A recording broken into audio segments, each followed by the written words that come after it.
Ahora le toca el turno al ex subsecretario de Ambiente, Gerardo Amarilla. Gracias, señor presidente de la Academia de Geopolítica y Estrategia del Uruguay. Realmente un placer recibir la invitación. Gracias a las demás autoridades, al vicepresidente José Luis Pascual, a los demás integrantes. La presencia del expresidente Luis Alberto Lacalle nos honra, así como del ex subsecretario Oscar Caputi, los legisladores que han estado presentes, el senador Martín Lema, el diputado Gidonial, el diputado Delgado, el diputado Casareto, con quien compartimos la mesa, y la señora vicepresidente de la República, que estuvo antes del comienzo y por razones de agenda parlamentaria tuvo que ausentarse.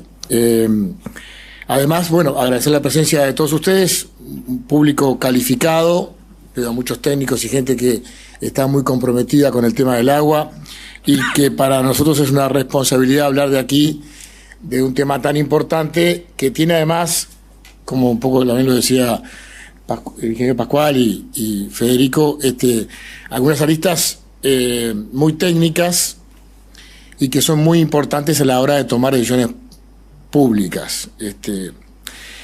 El nombre de la actividad ya nos motiva mucho, la necesidad de una política de Estado. Claramente que si hay un tema en el que este país, esta nación debería tener una política de Estado, es el tema agua. Yo pensaba dividir en tres un poco la exposición, los principios rectores que deberían tener esa política de Estado, los desafíos y los riesgos que tiene, sobre todo en algunos temas vinculados al consumo por un lado y también, no menos importante, a la producción, y después hablar del potencial que tiene el agua como recurso en este territorio y las responsabilidades que nos tocan como país. Sobre los principios rectores, también lo decía el ingeniero Pascual, creo que en el artículo 47 de la Constitución, en el segundo párrafo que se incluye a partir de la reforma del 2004, claramente hay algunos elementos muy importantes que capaz que ya se estaban inspirando, digamos, las políticas públicas desde el viejo Código de Aguas, desde el viejo Código Rural del siglo XIX, pero que de alguna manera hoy están colocados ahí en nuestra Carta Magna y que son principios rectores de cualquier política pública que se quiera encarar en este tema. Primero, la disciplina ordenamiento territorial como base para lo que tiene que ver con la planificación, la gestión y el aprovechamiento del recurso agua, tanto a nivel superficial como a nivel subterráneo, la necesaria conservación del ambiente y la restauración de la naturaleza, es un tema básico en cualquier proyecto y en cualquier actividad que se plantee encarar frente a una cuenca. Eso resulta fundamental por la importancia que tiene la biodiversidad de cualquier curso en la protección y en la calidad, asegurar la calidad del recurso agua, la gestión solidaria con las futuras generaciones, por lo tanto sostenible en el tiempo, la participación de los usuarios y la sociedad civil en cualquier definición importante, y esto aquí hago hincapié en lo que decía el diputado Casareto, la necesidad de las audiencias públicas, no solamente de las audiencias que marca la ley de impacto ambiental, sino también la propia Constitución marca que cada comisión de cuenca, o en el caso del Río de la Plata, el Consejo de Recursos Hídricos, debe tener necesariamente una participación de los actores del Estado, de la sociedad civil, de la academia, que tienen que estar presentes y discutir cualquier obra o actividad que se empiece a hacer en ese curso, en esa cuenca, y por supuesto que analizar en clave de cuenca cualquier proyecto que se plantee para el uso del agua. Eso me parece que son los principios rectores que debemos tener a la hora de pensar en una política pública, y luego meternos un poquito en lo que tiene que ver con los desafíos y los riesgos que tenemos hoy como país. Federico hacía también una referencia a lo que son los estudios de la calidad de agua. Yo soy, capaz muchos de los que estamos acá, de los que crecimos en un país donde tomar agua de la canilla era normal en cualquier lado. donde bajarnos en cualquier arroyo, o en cualquier curso de agua, en cualquier cañada, y tomar agua era lo más natural. Nadie tenía dudas hace 30 años de que había una calidad de agua certificada en todo el territorio de la República. ¿Cómo son las decisiones a veces políticas, que parecen menores y a veces externas, cómo afectan la realidad de un país? Acá una decisión tributaria de un país vecino que claramente generó una migración de producción y de tecnología hacia este territorio en la primera década del 2000, que nos generó que en pocos años las aguas superficiales del país, en toda su extensión, tuvieran un grado importante de contaminación. El tema de la migración de los ojeros argentinos con la tecnología glifosato generó lo que la JICA, la Agencia de Cooperación Japonesa, terminó certificando que tenían un grado importante de incidencia en lo que había sido la contaminación de nuestras aguas superficiales. Y después, obviamente, también un tema no menor, que a veces no lo reconocemos, pero que es la falta de tratamiento de aguas, o sea, la falta de saneamiento en muchas de las localidades del interior, termina también generando allí un impacto muy importante que, como lo vamos a ver, en el Santa Lucía tiene principal incidencia. El ciclo urbano del agua en nuestro país tiene grandes carencias que terminan después afectando la calidad de las aguas para la producción y consumo de aguas abajo. O sea que ahí tenemos una fragilidad importante. Lamentablemente, ese país que hace 30 años no dudábamos de su calidad y su cantidad de agua, se vio fuertemente afectado en las primeras décadas del siglo XXI, y ahí tenemos este problema, sumado a lo que fueron las crisis hídricas, el estrés hídrico y después la sequía, que claramente nos dejó una posición muy vulnerable. Y realmente nos dejó en una posición tan vulnerable que comenzamos a acostumbrarnos a las declaraciones de emergencias agropecuarias en algunos departamentos, en algunos lugares del territorio, y prácticamente se comenzaron a hacer esas emergencias agropecuarias casi que en una normalidad de cada año en diferentes áreas, pero que era normal, hasta que llegamos a la crisis que todos vivimos en el 2022-23. Tenemos también algunos incidentes previos, y no nos olvidemos del 2013, lo que fue la explosión de algas en las canillas de Montevideo. Que ahí fue donde nosotros asumimos un poco el tema de decir, bueno, aquí hay que buscar acá claramente una fuente alternativa. Y esta es una decisión estratégica. Y esto debería ser una política de Estado. Una fuente alternativa al Santa Lucía.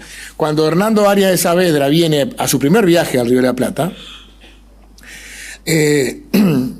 va a diferentes lugares, pero se adentra en el río Santa Lucía y queda impactado por la cantidad de agua dulce, por las praderas que había allí, y claramente pensó, bueno, acá claramente es un lugar ideal para traer gente, pero hay que tomar una decisión estratégica. Primero traer comida. Si no traemos comida, no podemos traer gente. Fue la decisión que tomó allá en 1607. Después, en el siglo XIX, Montevideo ya teníamos ganadería, ya teníamos esta pequeña urbe que era la más importante de la banda, pero claramente si no teníamos acá una fuente de agua importante para el crecimiento que suponíamos iba a tener esta ciudad-puerto, no podíamos avanzar. Y ahí vino Enrique Finn y vino Lezica y vinieron también después los ingleses y dicen, bueno, a ver, acá tenemos que traer agua y vamos a buscarla allá arriba, en un lugar que prácticamente era campo abierto, que no había ninguna actividad productiva, no estaba ni cerca de ese 30% del PIB agropecuario que está hoy en la cuenca de Santa Lucía. Allí, lejana, un lugar muy lejano, fue donde se fue a buscar agua segura y en cantidad y en calidad para poder generar un crecimiento que después explotó aquí en Montevideo, en lo que fue el crecimiento urbano sobre fines del siglo XIX y principios del siglo XX. Pero claramente hoy tenemos una fragilidad en esa cuenca, que muy bien lo decía Federico, esos 13.500 kilómetros cuadrados de cuenca, que de donde se extrae para el consumo de Montevideo entre 500 y 600 mil metros cúbicos día. Tiene ese 34% de Producto Bruto Agropecuario en el desarrollo de esa cuenca, pero además tenemos 330.000 habitantes viviendo en esa cuenca. Imagínense, con lo que es el consumo de agua, la generación de residuos sólidos urbanos, la generación de residuos líquidos, el no tratamiento adecuado de todos los residuos en algunos lugares, todas esas filtraciones van a la presión que tiene la cuenca. La extracción para la actividad productiva del recurso agua, de La Valleja, de Florida, de Flores, de San José, de Canelones, del propio Montevideo. Entonces ahí hay un tema serio que nos pone esa fragilidad en esa cuenca. Por eso la decisión de una toma independiente de la cuenca del Plata, la cuenca del Plata, hay 128 millones de habitantes que toman agua de la cuenca del Plata. 128. Bolivia, parte de Brasil, parte de Argentina, parte de Paraguay y parte de Uruguay. Porque el agua aquí de los departamentos costeros de Colonia, también es la cuenca del Plata. Todo el litoral del río Uruguay es parte de la cuenca del Plata. Es una cuenca por la que pasa frente a Montevideo 22.000 metros cúbicos por segundo. Por segundo. Con 20 segundos del pasaje de esa agua ya tenemos cubierta el abastecimiento de Montevideo. ¿Se dan cuenta? De una fuente inagotable, de una fuente, el ingeniero Castañino le gusta decir infinita, pero yo creo que inagotable sería el buen término, donde toma agua esa cantidad de gente y que por lo tanto era una decisión estratégica y de Estado justamente generar esa toma alternativa.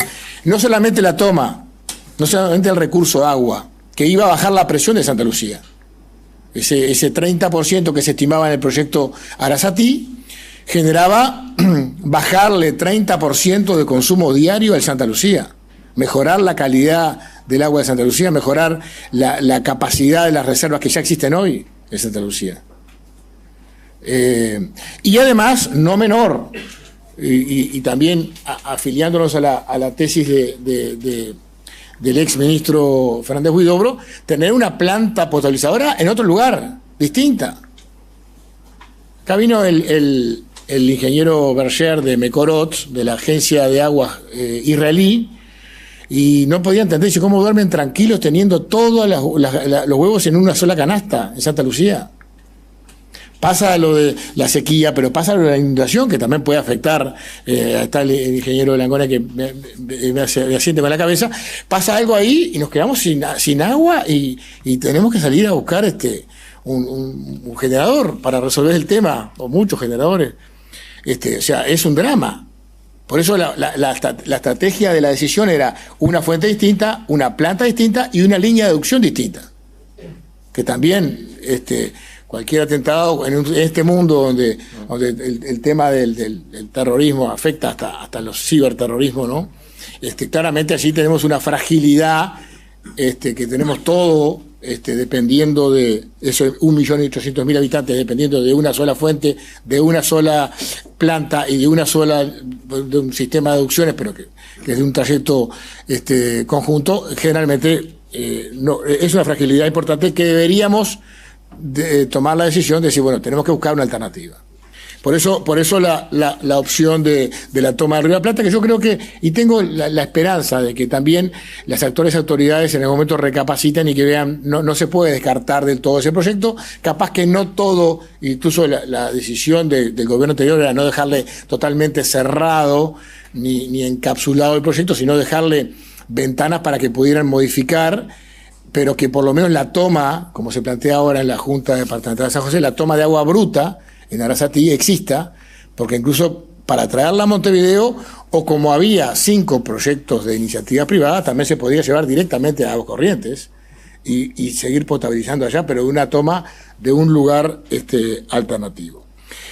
Casupá, yo no voy, ya dijo Federico algunas cosas, pero solamente algunos apuntes de algunas fragilidades de Casupá. Yo creo que habría que hacer una represa en Casupá, no sé si del tamaño de la que se plantea hoy, pero una reserva hay que hacer.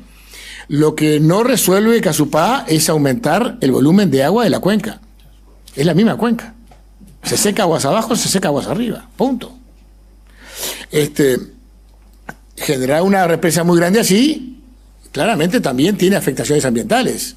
Inunda tierra fértil en un mundo que pierde más o menos cada 10 años el tamaño de Brasil de tierras fértiles. Inundar 3.000 hectáreas o 3.500 hectáreas de tierra fértil es un privilegio, es un lujo que nos damos, que no sé si está bien. Además, 400 y pico de hectáreas de monte nativo, en un país que tuvo compromisos internacionales de mantener y aumentar los montes nativos, que se está reduciendo, y una agresión directa al ambiente y a la biodiversidad, tal vez, con su diseño, por lo que hemos visto, y características, no sé si nos estamos generando una nueva fábrica de cianobacterias. Todos los veranos, con agua estancada, con nutrientes en su agua y con una temperatura alta, no sé si estamos generando aguas arriba una fábrica de cianobacterias que después no podemos utilizar. Y además tiene una contradicción, se lamento que no estén las autoridades del ministerio, pero una contradicción en sí misma. Si tenemos reserva, no tenemos caudal ambiental. Y si tenemos caudal ambiental, no tenemos reserva. Un tema que la generación de esta reserva genera una contradicción ambiental en sí misma, que yo creo que la autoridad y los técnicos del Ministerio de Ambiente deberían estar muy atentos a eso, porque me parece que en lo que se plantea como solución tal vez tenga su gran problema para defenderlo y para cuidar el medio ambiente, que como dijimos es, volviendo al principio, de los principios rectores que debería tener cualquier política de Estado sobre el tema agua. Yo creo que aquí tendríamos que tener una política de Estado frente a este tema, claramente, y la fuente alternativa, Casupá, se ha hablado también de Juan Lacase, puede ser un poco más allá, un poco más acá, pero que tiene que haber una fuente alternativa en el Río de la Plata, al Río Santa Lucía, me parece que es un tema innegable. Algunos otros temas que me parecen también importantes como país, algo decía el ingeniero Pascual, el tema de la necesidad de una estrategia sobre las aguas subterráneas, fundamental. Necesitamos tener una estrategia, tenemos un recurso muy importante bajo nuestros pies, en casi todo el territorio, que en su mayoría no lo conocemos. Y como no lo conocemos, en algunos casos no lo utilizamos y en algunos casos se ha sobreexplotado. Las dos cosas son horribles, son malas, porque en definitiva no podemos frenar o postergar un desarrollo por no utilizar ese recurso que tenemos ahí, y por otro lado, tampoco generar un desarrollo que no sea sostenible en el tiempo, porque el recurso lo utilizamos mucho más de lo que el acuífero se puede alimentar. Ahí tenemos necesariamente que generar una política de Estado, una estrategia también de aguas subterráneas que, por un lado, simplifique la gobernanza. Tenemos una complejidad muy grande en el tema de los actores públicos competentes, tenemos que simplificar la gobernanza en el caso de este recurso, utilizar más la tecnología y por supuesto que aumentar el conocimiento con inversión que se necesita para conocer más. Yo les voy a contar un caso que a lo mejor no se sabe mucho aquí, pero cuando hace 25 años en la ciudad de Rivera utilizaba 80% de agua para su consumo de aguas superficiales, la represa de Cuñapirú, y solamente el 20% de pozos en algunos lugares donde no se llegaba con las cañerías del acuífero guaraní. Problemas de abastecimiento, en el verano siempre la gente sin agua, problemas de calidad. Bueno, en 25 años, y gracias también a dos cosas, el estudio que se hizo del sistema acuífero guaraní y a la apertura de cabeza de muchos técnicos de OCE, sobre todo en el interior, se logró dar vuelta ese porcentaje. 80% hoy la ciudad de Rivera se abastece del acuífero, con mejor calidad de agua y con seguridad hídrica, y solo un 20% de aguas superficiales. Tal vez en muchas zonas del país esto se podría repetir si tuviéramos allí un mejor conocimiento y una estrategia. Y para el tema, básicamente, de producción. Uruguay produce hoy alimentos para 30 millones de habitantes. Nuestro desafío es que tal vez aumentar esa frontera a 45 millones, por lo menos una vez y media. Pero si no tenemos certeza del recurso hídrico fundamental para la producción, no podemos hacer inversiones para aumentar la producción. Y creo que en el recurso subterráneo está la respuesta, pero evidentemente hay que estudiarlo y hay que utilizarlo correctamente. Algunos otros temas, pues ya creo que estamos en el límite de tiempo. Un tema también que importa, no podemos potabilizar 100 litros de agua y perder 50. Tal vez, sí, se roban 20, pero perdemos 30. Por problemas de cañería, por problemas de gestión, por problemas de medición. El registro de agua no contabilizada es un tema que necesariamente nosotros planteamos en la administración pasada, un convenio con el BID para hacer estudios y para realmente comenzar a trabajar en una estrategia que comience a resolver este tema, que creo que hoy con la inteligencia artificial y con la tecnología me niego a pensar que no podamos mejorarlo. Porque además tenemos ejemplos acá, y ahí tiene que ver con un tema de gestión también en la OCE. La unidad de gestión descentralizada de OCE, que se genera a partir de todo un contexto en un departamento del país, logró bajar sensiblemente la pérdida, que es Maldonado. ¿Por qué Maldonado la baja al 30% y el resto del país estamos al 50%? Claramente porque allí hay una mejora en la gestión. Tal vez OCE, y esto me animo a decirlo acá, necesita una inyección. Si pudimos dar 800 millones de ANCAP en su momento, un ente que cobra el precio de lo que hace y lo cobra todavía por encima con ese impuesto, OCE no puede cobrarlo. Tenemos que invertir ahí, tenemos que inyectar desde el Estado ahí un monto importante al inicio de un gobierno para que realmente estos temas que OCE viene arrastrando, porque tiene un componente social muy importante, deje de arrastrarse y se ponga al día con las inversiones, para resolver el tema del RAC y para mejorar también lo que necesariamente el tema del saneamiento, que lamentablemente se posterga ahora, pero también tiene que ver con esto. Si no tratamos bien las aguas, no podemos después pensar en la calidad. Urgentemente tenemos que tratar correctamente todas las aguas servidas que utilizamos en las ciudades. Otro tema importante que también debería estar en una política de Estado y que Uruguay no la usa, que es la recircularidad del agua. Yo estuve en Tel Aviv, una ciudad de 1,5 millones de habitantes. Tiene una planta de tratamiento de todas las aguas, 100% saneamiento, por supuesto. Ese volumen de agua lo tratan y se lo venden a los agricultores. No pierden un peso y lo venden, como tiene un poquito de nutrientes, lo venden con buen precio además. O sea que de alguna manera no pierden nada, la venden 2 veces el agua. Y si en un momento no se utiliza, la guardan en los acuíferos, ni siquiera, y después las traen de ahí para el uso. Uruguay tiene, capaz que alguna empresa hace algún proceso de reutilización, pero en general tenemos 0%.